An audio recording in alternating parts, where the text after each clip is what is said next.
El título de este mensaje es la fidelidad a Dios. Serle fiel a Dios. Que seamos fieles a Dios. El cristiano debe ser fiel a Dios. Debe ser constante y consistente en su vida cristiana. En Deuteronomio 7, versículo 9, nos muestra la Biblia que nuestro Dios, Él es fiel. Y como Él es fiel, entonces Él es digno de nuestra fidelidad.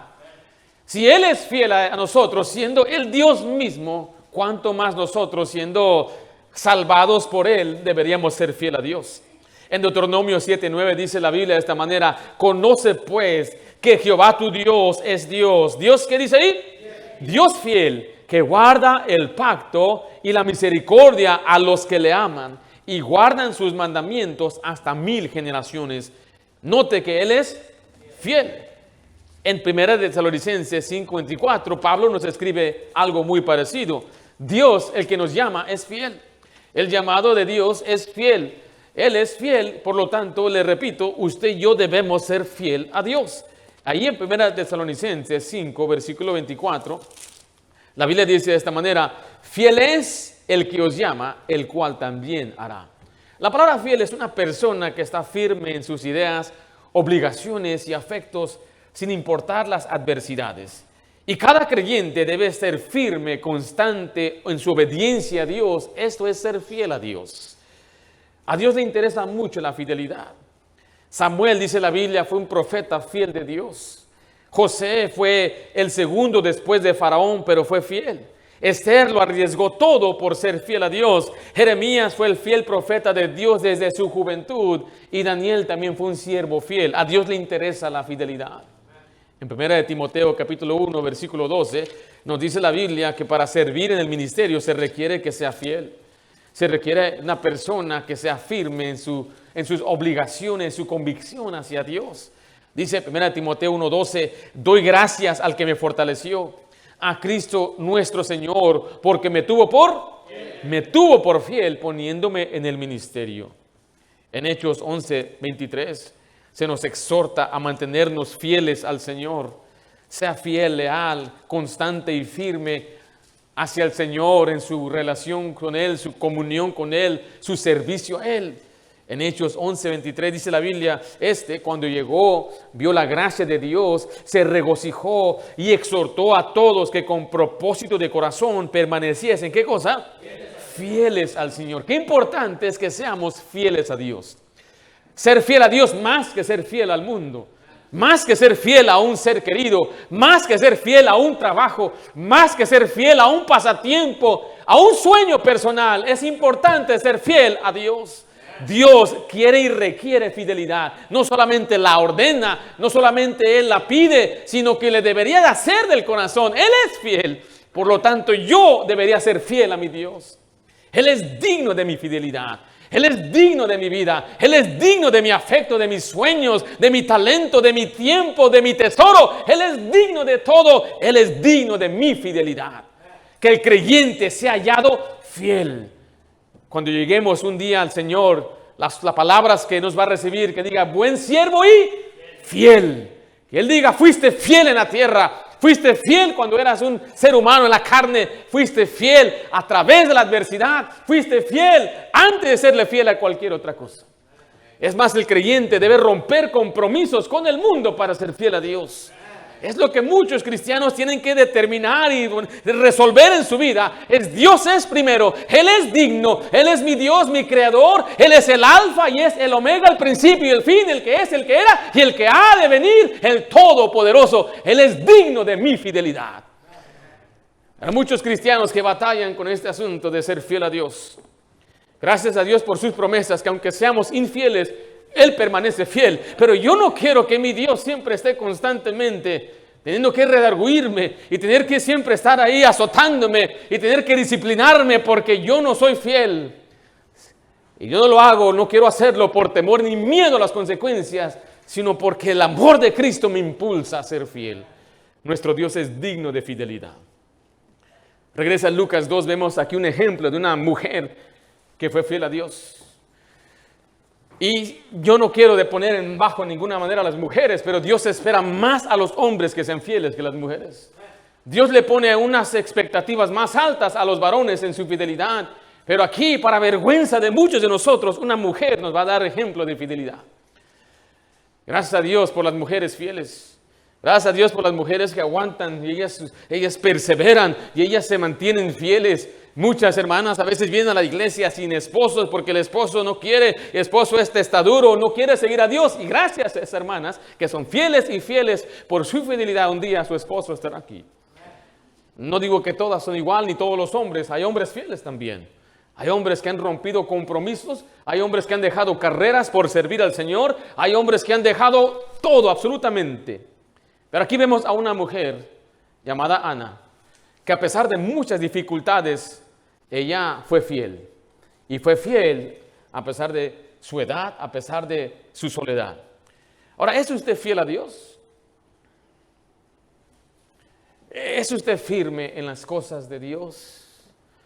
¿Quiere ser fiel? No solamente por unos cuantos meses o años, pero por décadas y 20, 30 años. Oh, es mi anhelo llegar a ser fiel a una edad ya avanzada, madura. Y que mi Dios una vez más me diga, buen siervo y fiel. Vamos a ver en este pasaje 3 áreas en las cuales esta mujer fue fiel. En primer lugar, Ana fue fiel a pesar de sus pruebas. Ella fue fiel a pesar de las pruebas que ella enfrentó.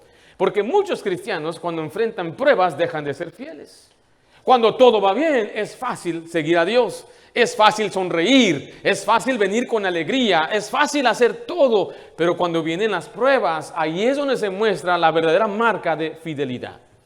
En Lucas 2:37 dice la Biblia, estaba también ahí Ana, profetisa, hija de Fanuel, de la tribu de Aser, note, de edad muy avanzada, pues había vivido con su marido 7 años después de su virginidad.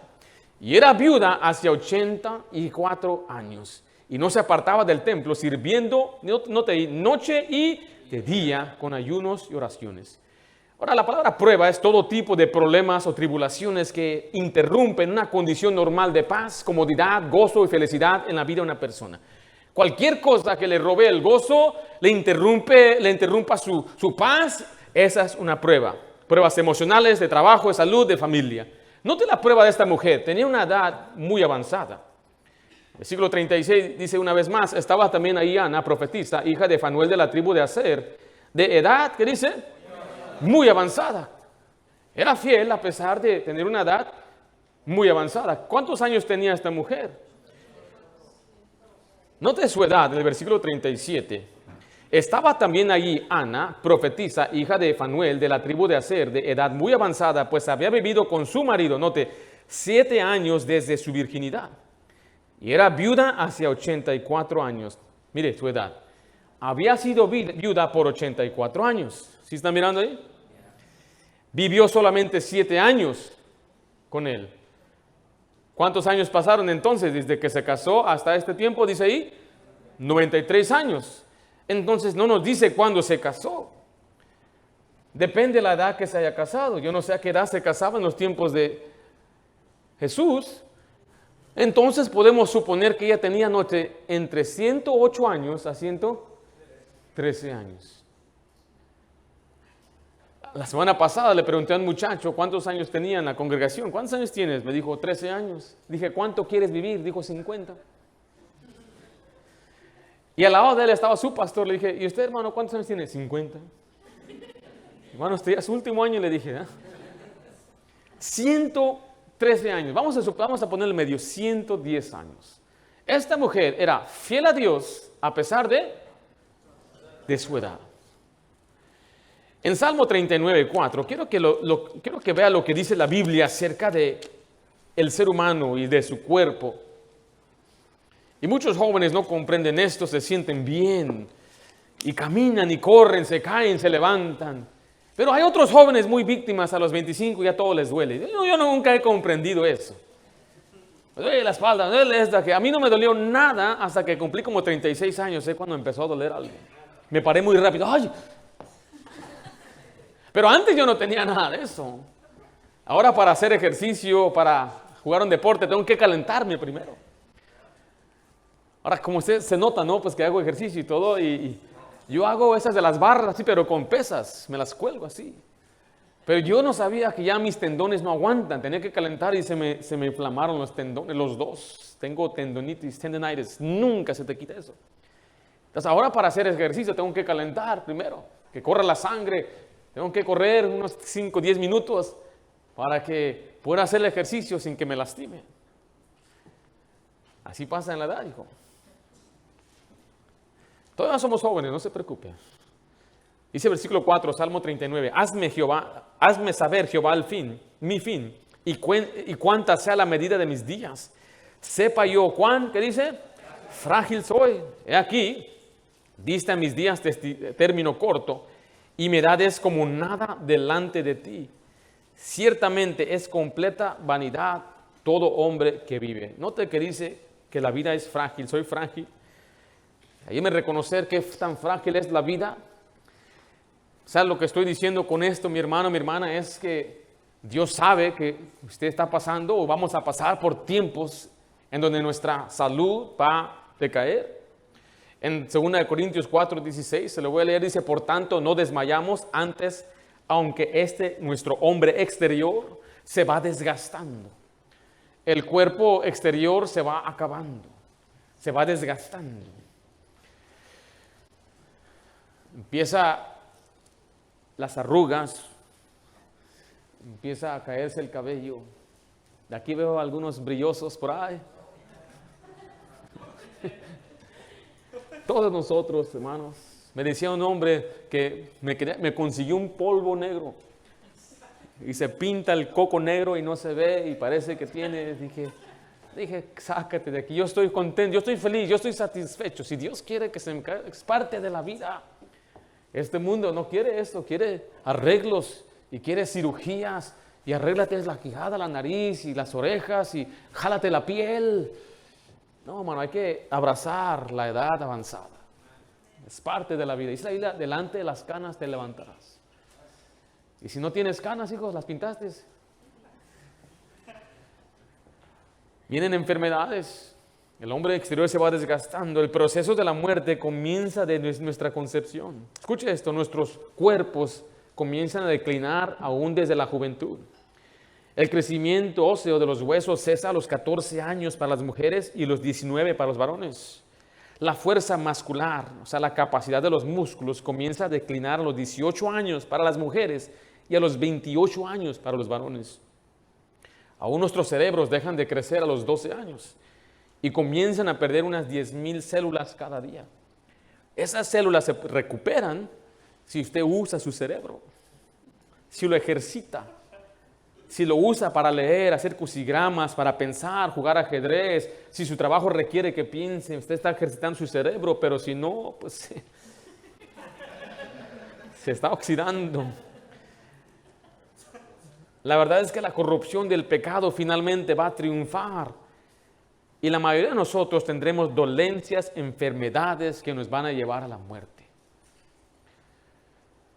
En los tiempos de nuestros abuelos decían, el viernes le dio un dolor de estómago y el domingo murió. Pero no sabíamos que ya tenía una enfermedad por meses y quizás años en su estómago. Un día nos vamos a morir.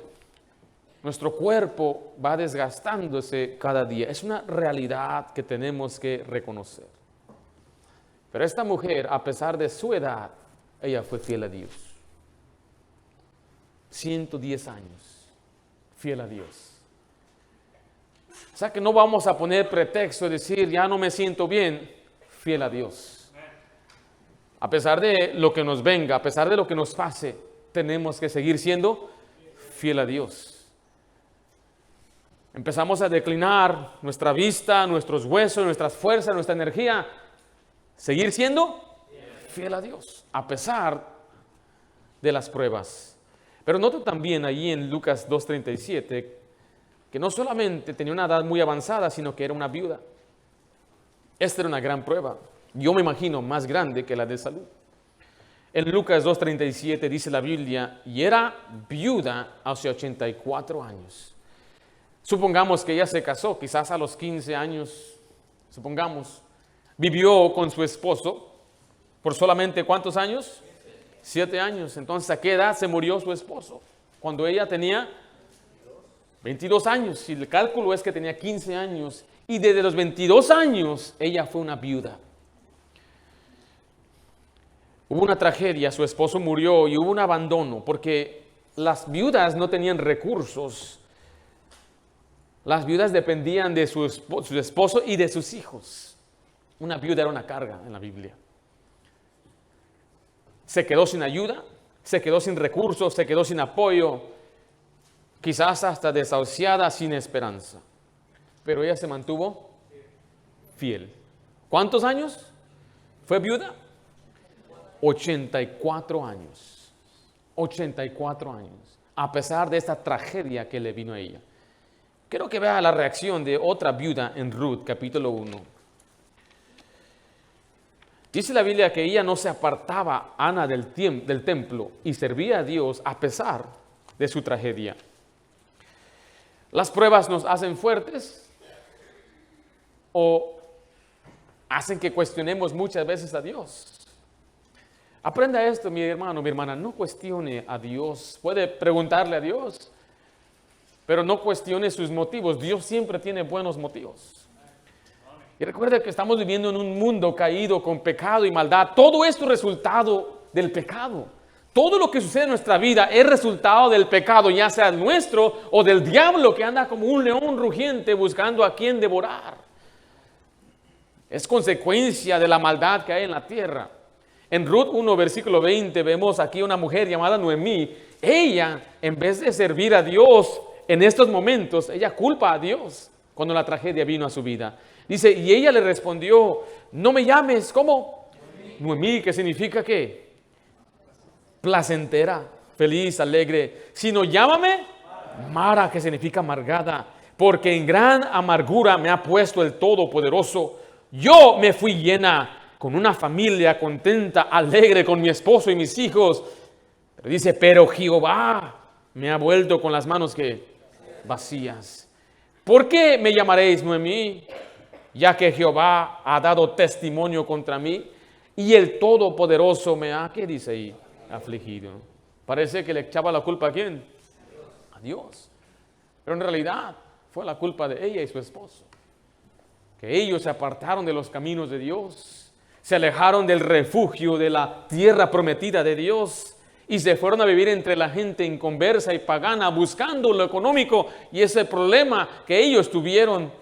Y ahora dice la Biblia que enfrentaron tragedia y dice, Dios me ha afligido, Dios está contra mí. Pero Ana entendía que Dios estaba en control. Quiero que vaya conmigo a Salmo 68, vea algunas promesas que Dios tiene para las viudas. Oh, mi querido hermano, Dios cuida de las viudas. Tenga usted cuidado con las viudas, porque Dios es defensor de las viudas, dice la Biblia. Él es defensor de los huérfanos. En Salmo 68, versículo 5. Estamos ahí. Dice la Biblia que es padre de ¿quién? De huérfanos. ¿Y defensor de quién? De viudas. Es Dios en su santa morada. En Éxodo 22, 22, el Señor da una orden directa a su pueblo en cuanto a la viuda y a los huérfanos.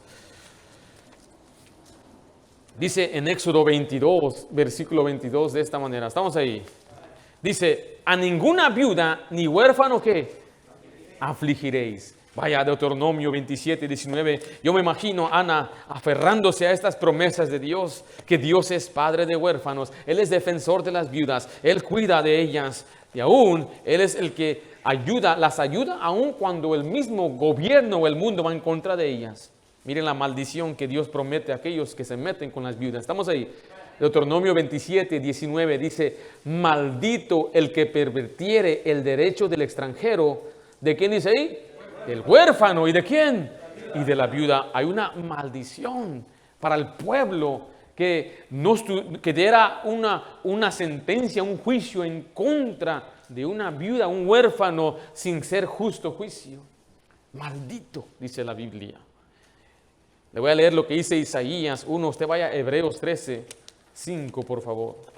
En Isaías 1:17 dice la Biblia, aprended a hacer bien, buscad el juicio, restituid al agraviado, haced justicia al huérfano. Después dice, amparad a la viuda. A pesar de que ella fue viuda, Ella confió en Dios. Confió en estas promesas de Dios. Que Dios cuida de las viudas. Dios ampara a las viudas. Dios protege a las viudas. En Hebreos 13, versículo 5, dicen: sean vuestras costumbres sin avaricia, contentos con lo que tenéis ahora, porque Él dijo: no te desampararé ni te dejaré. Qué tremenda bendición es tener a Dios como su amparo y su apoyo. Entonces le digo, a pesar de las pruebas, esta mujer fue fiel. Y a pesar de sus pruebas, usted también debe permanecer fiel. Sea fiel. Y diga usted: pero es que me está yendo mal. Sea fiel. Pero es que tengo dolor. Siga siendo fiel. Me siento desamparado. Siga siendo fiel. Pero es que me han defraudado. Siga siendo fiel. Me siento mal físicamente. Siga siendo fiel. Haga todo el esfuerzo siempre de ser fiel a Dios. Sea fiel, sea fiel, sea fiel. Aunque mi padre y mi madre me dejaren, dice la Biblia, con todo Jehová me recogerá. ¿Se olvidará la mujer de lo que dio a luz para dejar de compadecerse del hijo de su vientre? Aunque olvide ella, dice el Señor, yo nunca me olvidaré de ti, porque Dios es fiel. Cuando tenga problemas, en Santiago 1, 2 y 3 dice la Biblia: hermanos míos, tened por sumo gozo cuando os halléis en diversas pruebas, sabiendo que la prueba de vuestra fe produce paciencia. Sea fiel a través de sus problemas. Dicen algunos: es que tengo problemas en mi casa, no puedo ir a la iglesia. Es cuando más debe ser fiel. Es como decir: voy a ir al doctor o al médico hasta que me sane. No, tienes que ir porque estás enfermo. Tienes que ir porque no están las cosas bien. Sea fiel a Dios, sea constante a Dios. No abandone a Dios, no deje de leer la Biblia, no deje de orar, no deje de tener comunión con Dios. Sea fiel a pesar de sus pruebas. En Apocalipsis 2:10 se nos redarguye que seamos fieles a pesar de la persecución. Y escuche, mi hermano, esta semana pasada un muchacho hizo una tremenda presentación de los sucesos de nuestro país y nuestro mundo. Y entre ellos había mucho que tenía que ver con el pecado del sodomismo y todo este movimiento que hay de trastorno mental de los niños. Y yo le mostré un video que hice en el 2015 que trataba de el mismo movimiento que se lanzó el presidente Obama y todo ese asunto. Pero me acuerdo en aquellos años la gente decía: tú estás loco, estás queriendo asustar a la gente. Pero ahora se está mirando, se está viendo, y ahora soy un portavoz de ellos. Porque es verdad y es real. Y lo que digo ahorita es que viene una persecución en contra del cristianismo. Y no va a venir a causa simplemente de cualquier cosa. Va a ser un movimiento fuerte que tiene que ver con este movimiento del sodomismo, el gay, el pride, LGBTQ. Fuerte, porque lo vemos desde la Hollywood, desde los que están en eminencia, los del gobierno. Y va a haber una persecución fuerte. Dice Apocalipsis 2:10. Vamos ahí. No temas en nada lo que vas a ¿qué? Vas a padecer, vas a sufrir por ser cristiano. He aquí el diablo echará a algunos de vosotros en la cárcel para que seáis, ¿qué dice ahí? Probados, y tendréis tribulación por 10 días. Note lo que dice el Señor. Sé fiel, ¿hasta cuándo? Sé fiel hasta la muerte, aun si te quitan la vida. Aun si tienes que ponerte entre la vida y la muerte por mí. Sé fiel hasta la muerte. Nunca me voy a dar por vencido. La gente no me va a desanimar. Voy a ser fiel a Dios a pesar de las pruebas. Hay quienes quitan sus ojos del Señor y empiezan a poner su mirada en aquel que falló, en sus pruebas, en los problemas. Ya no son fieles a Dios. La pregunta que le hago: ¿qué culpa tiene Dios? ¿Qué otro falló? Yo nunca he comprendido esto. Yo nunca me he desanimado porque otra persona falló a Dios, ni porque otra persona me falló a mí tampoco. ¿Qué tiene que ver mi Dios con otra persona? Mi hija, si me dice: yo no quiero hacer esto porque la otra no lo está haciendo, digo: ¿qué tiene que ver lo que la otra hace o no hace? Eso no te debe importar a ti. Tú tienes que obedecerme a mí. Valeria, good job. Ser fiel a Dios a pesar de sus pruebas. Número 2, fue fiel a la casa de Dios. Vaya conmigo a Lucas 2:37, por favor, regrese allá. Hoy en día hay un movimiento de que no debe haber una iglesia, y eso no es nuevo, siempre ha existido. La palabra iglesia es una asamblea, una congregación de gente creyente y bautizada. Creemos nosotros en la iglesia local, donde la gente puede reunirse. Creemos en ser bendición a Dios, y es que hay personas que nos miran de los medios de cualquier otro lugar, pero la iglesia es la gente que se reúne, que se congrega, que viene y se sienta y juntos oramos fiel a la casa de Dios. Y Dios ha establecido la iglesia, fue idea de Dios, no es de un hombre. Ahora, en los tiempos de Ana no había iglesia, había un templo. Lucas 2:37, estamos ahí. Y era viuda hace 84 años y no se apartaba de dónde, dice ahí, del templo. El templo era el lugar de reunión para el pueblo de Dios. En Isaías se refiere al templo como la casa de oración. Y Cristo coincide este título en Marcos 12:35, donde Él dijo que era casa de Dios. Y Jesús, enseñaba en Marcos 12:35, enseñaba en el templo. Ahora mire, en el versículo 37 dice que iba fielmente al templo, no se apartaba del templo. El salmista habla mucho acerca del templo también. Ahora, ¿cómo nos aplica a nosotros? Bueno, vaya a Timoteo 3:15. Muchos llaman la iglesia el templo, vamos al templo. Pero la verdad es que ya no existe un templo, ¿verdad que no? ¿Quién es el templo? Nosotros somos el templo. ¿Significa que el templo fue reemplazado como lugar de reunión? Sí, fue reemplazado ¿por qué? Por la iglesia. 1 Timoteo 3:15, estamos ahí. Para que si tardo, sepas cómo debes conducirte, ¿en dónde? Dice ahí. En la casa de Dios, que es la iglesia del Dios viviente. ¿Sí vio ahí? En Salmo 122, versículo 1, dice, yo me alegré con los que me decían, a la casa de Jehová iremos, hablando del templo. Entonces el templo era la casa de ¿quién? Y ahora la iglesia es la casa de Dios. Entonces vemos, para nosotros, la aplicación nuestra entonces es que debemos congregarnos a la casa de Dios, debemos ser fiel a la casa de Dios. Algunos dicen, ¿qué significa ser fiel? En nuestra iglesia es 3 para triunfar. Si usted quiere ser fiel a la casa de Dios, es necesario que venga entonces domingo en la mañana, domingo en la tarde y entre semana. En Hechos 2:46 dice la Biblia que ellos, los cristianos, se reunían todos los días. Todos los días, pastor. 7 días por la semana. Todos los días. ¿Qué prefiere usted, hermano? ¿3 para triunfar o todos los días? Ahora, yo que estoy en la iglesia casi todos los días. A mí me encanta estar en la casa de Dios. Y aunque yo no era el pastor, yo era fiel a la casa de Dios. Muchos piensan que es el pastor. No. Si una persona dice, yo no soy fiel a la casa de Dios, yo no lo establecería como un pastor. Porque él no va a ir. Él mismo no va a ir. En Hechos 2:46 dice, y perseveraban unánimes cada día en el templo. En el templo de aquel tiempo era el lugar de reunión para los discípulos. Y partiendo el pan en las casas, comían juntos con alegría y sencillez de corazón. ¿Cuándo se congregaban ellos? Todos los días. Hay gente que me ha preguntado, ¿dónde dice la Biblia que tienen que reunirse tantos días? Bueno, todos los días. Nosotros como iglesia hemos determinado estos tres servicios. Y no solamente son 3 servicios, la escuela dominical. Entonces, si usted viene, ¿cuántas enseñanzas diferentes recibe en una semana? 4. ¿Y si vienen a los servicios de jóvenes? 5. ¿Y si viene a la reunión de liderazgo? 6. ¿Y si viene al instituto bíblico? 3 más. ¿Qué no más es mejor?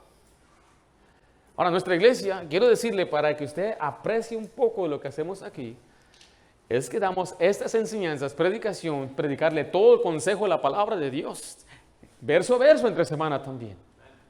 Para que usted pueda ir aprendiendo a estudiar la Biblia. Aprecie un poquito de lo que se hace aquí, donde no leemos nada más 2 o 3 versículos. Ni el pastor tiene aquí un contador diciendo, se me acabaron los 20 minutos. Donde la alabanza es más importante. Dice, aquí nos sentimos el Espíritu es verdad, el Espíritu es la Biblia. Mi palabra es verdad, su palabra es espíritu. Cuando usted escucha la palabra de Dios, esto es lo que va a hacer el cambio. No escuchar una pachanga de repeticiones y ama a Dios, ama a Dios, ama a Dios, de gente que ni salva es, ni cree en el Señor, ni ama a Dios. Ellos son las estrellas en una iglesia, termina el canto y se van. No se queda ni siquiera la enseñanza tampoco. Lo más importante es la predicación de la palabra de Dios. Antiguamente las iglesias fuertes eran que enfatizaban la predicación, la enseñanza de la Biblia. Y la gente decía, vamos a ir a escuchar predicación. Eso es lo más importante en una iglesia local. Y todo lo que hacemos en cada reunión, que es de damas o si es de jóvenes, siempre hay predicación. Fuimos a un campamento de jóvenes, escucharon 18 predicaciones los jóvenes. En esta semana antepasada estuve en la Ciudad de México, hubo 18 predicaciones, empezaba a las 6, una predicación, segunda, 3 predicaciones por noche, y en el día 4. Estos jóvenes se fueron con mucha Biblia en su cabeza. No se trata nada más de hacer cosas divertidas en los servicios de jóvenes, lo que predomina también es la predicación. Todo debe girar alrededor de la predicación de la Biblia. El Señor le dijo a Timoteo, predica la palabra. Nunca le dijo a Timoteo, haz un conjunto, haz un grupo musical. Nunca le dijo eso. Es importante, claro que sí, pero no es principal, es secundario. Y para eso estamos planeando en estos siguientes meses, tener un grupo musical, de coro, traer a alguien que nos enseñe a tocar instrumentos. Yo no estoy haciendo a un lado la música espiritual, pero ¿qué es lo principal? Así que sea partícipe, sea fiel, escuche la predicación, aliméntese, reciba el mensaje y tome decisiones en la casa de Dios. Sea fiel a la casa de Dios.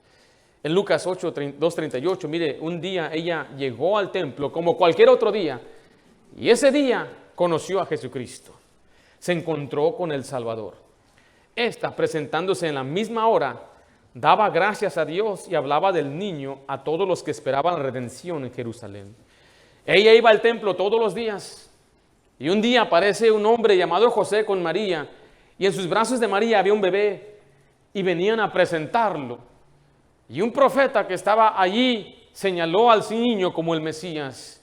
Y de pura casualidad ella estaba ahí porque ella era fiel al templo de Dios. Su constancia. Un día usted va a venir a la casa de Dios y va a escuchar lo que usted más necesita. Esta semana pasada un joven se me acercó y él estaba estrecho entre servir a Dios o hacer otra cosa. Y al escuchar la predicación, él vino y me dijo, ahora sé lo que Dios quiere que yo haga. Otro joven me dijo, yo renuncié a mi trabajo el miércoles para poder venir a este evento. Imagínense, gente hambrienta por escuchar palabra de Dios. Y a veces aquí no apreciamos lo que el Señor nos ha dado a nosotros.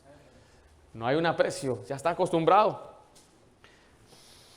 Mi vida fue transformada por la predicación de la palabra de Dios. No fue por otra cosa. No fue una música, no fue un drama, no fue una película. No fue una película Un niño que fue al cielo. Eso de nada me ayudó. Fue transformada por la predicación de la palabra de Dios. Se encontró con el Salvador y su vida cambió. Fiel a Dios, fiel a pesar de sus pruebas, fiel a la casa de Dios.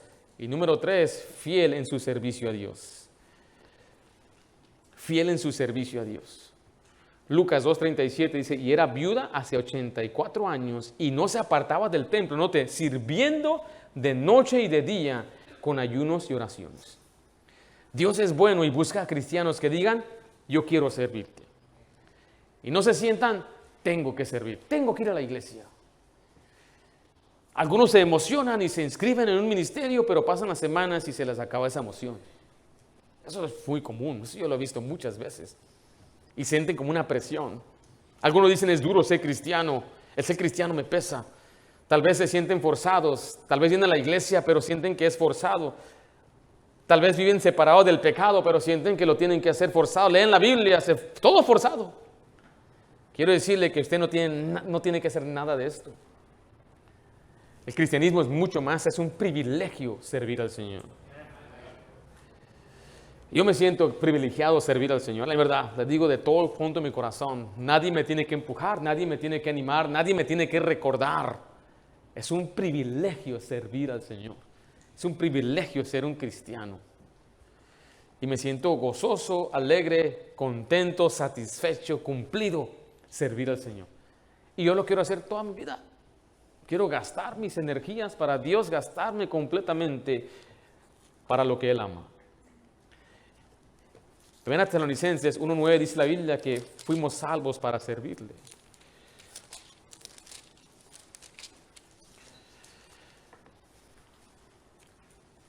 Dice así el versículo 9, porque ellos mismos cuentan de nosotros la manera que nos recibisteis y cómo os convertisteis de los ídolos a Dios. Note esta última frase, para servir ¿a quién?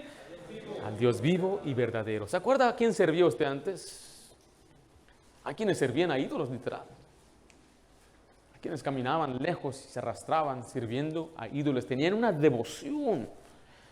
Yo a veces veo a estos muchachos con su pasión y su ignorancia, más que nada. Tienen respeto, a veces más respeto a aquellos que ni conocen al Señor Jesucristo por su religión que los cristianos tienen, por las cosas de Dios.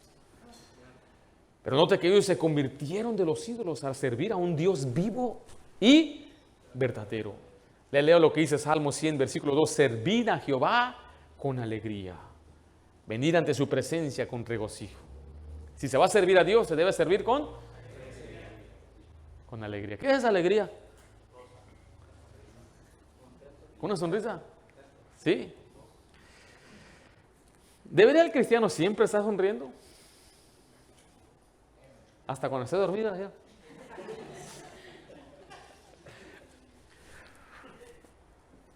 Ahora, mire, yo no sé, ¿cómo le diré? ¿Lo digo o no lo digo? Yo pienso que usted debe estar siempre alegre, no importa qué está pasando en su vida.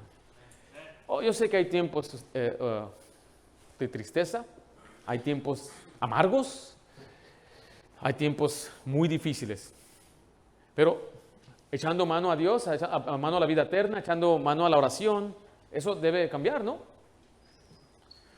O sea, ¿debe usted estar siempre deshidratado? ¿Cómo se mantiene usted bien?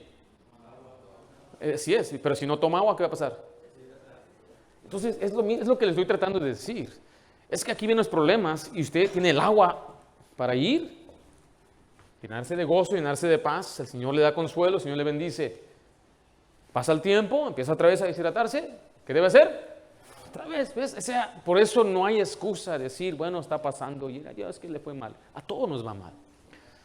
La diferencia es que uno siempre y constantemente va a donde está esa agua. Por lo tanto, ¿tiene usted acceso siempre a esa agua? Entonces, ¿debería usted siempre tener gozo? ¿Hasta cuando está dormido? Sí. Yo sé que algunos la cara es muy seria. Yo no los culpo por eso, así nacieron. Y aunque estén bien contentos, estoy contento, yo comprendo eso. Yo no estoy hablando de eso. Tampoco estoy hablando de quien finge, hermano, bendiciones, bendiciones. Hasta te cae gordo.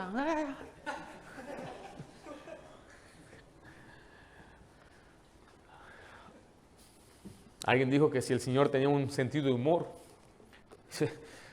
el hecho que hizo un mono hizo un chango, ya con eso es suficiente. El Señor tiene sentido de humor.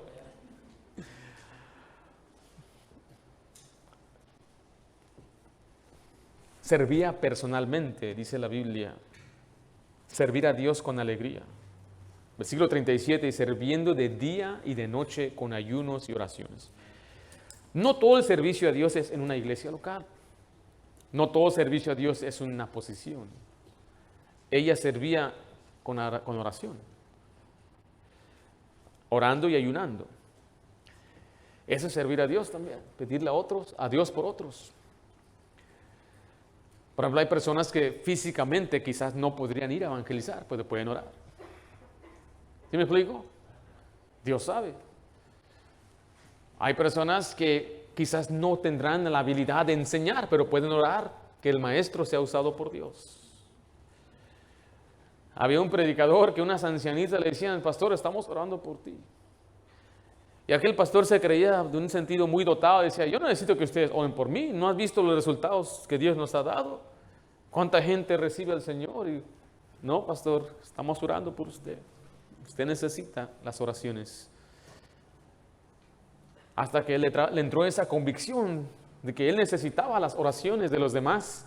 Y él sabía que las mujeres oraban por él y el Señor le empezó a bendecir más, mucho más, porque usted y yo tenemos una mente muy limitada y creemos yo lo puedo hacer, pero Dios dice, si tú oraras podrías hacer más.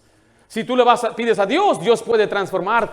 Ore, le suplico, por su servidor, ore por la iglesia, ore unos por otros, ore por su familia, ore por su hijo.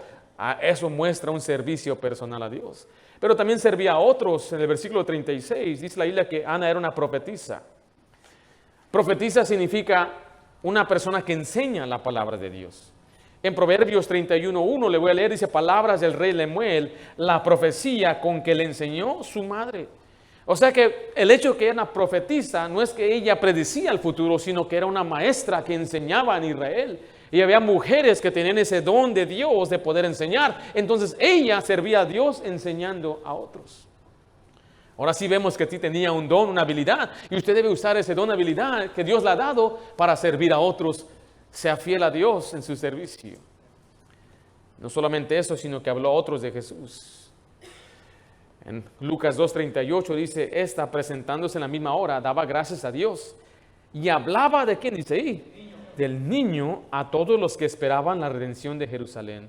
Note que después de conocer a Jesucristo, se dio cuenta, este es el Salvador, Él es el Mesías. ¿Y qué hacía? Hablaba a otros y a todos de ese niño. Esto es servir a Dios, decirle a otro de Jesucristo. Decirle a otros de la verdad. Dice la Biblia: ¿cómo irán sin haber quien les predique? Vaya, dígale a sus compañeros de trabajo del Señor Jesucristo. Cuando yo estaba en el último año de high school, en el 12, atrás se sentaba un muchacho, se llamaba Efraín. Y Efraín me dijo: tú eres cristiano, ¿verdad? Yo nunca le había dicho nada, nunca me vio vestido ni nada, pero le dije: ¿tú eres cristiano? ¿Me estás preguntando a mí? Y por dentro yo decía: párate firme, hijo. Párate por Cristo. A ver qué te dice. ¿Eres cristiano? Sí soy. Yo sabía. I knew it. Me dijo: yo sabía. Dice: pero ¿cómo sabías?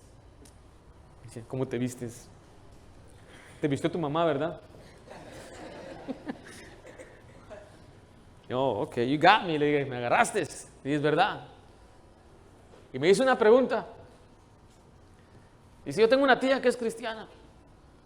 Y en su iglesia me empezó a decir algunas preguntas que no tienen nada que ver en verdad con el cristianismo. Yo dije: ¿le puedo contestar esa pregunta o le puedo hablar de lo más importante? Dije: bueno, Efraín, algo más importante que eso. ¿Te podría hacer una pregunta? Muy bien. Y empecé a hablar con Efraín. Y estábamos en la escuela, en la clase, estaban los maestros caminando, los estudiantes. Y le compartí el evangelio. Y más se me queda mirando. Dice: eso es el evangelio. Eso es el evangelio. Ahora Efraín, años después, me mandó un mensaje por medios social media. Él y otro que se llama Saúl. Son dos personas que en la escuela les compartí el evangelio. Para mi sorpresa, esos dos están a los caminos de Dios.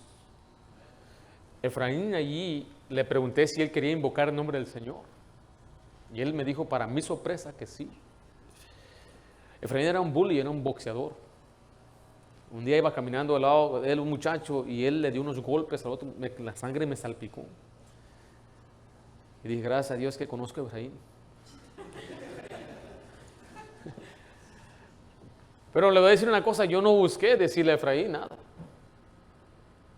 El Señor lo puso en su corazón, querer saber. Yo les he contado a ustedes muchas otras anécdotas que me han pasado a mí. Un cocinero me preguntó a mí: ¿qué tengo que hacer yo para ser salvo?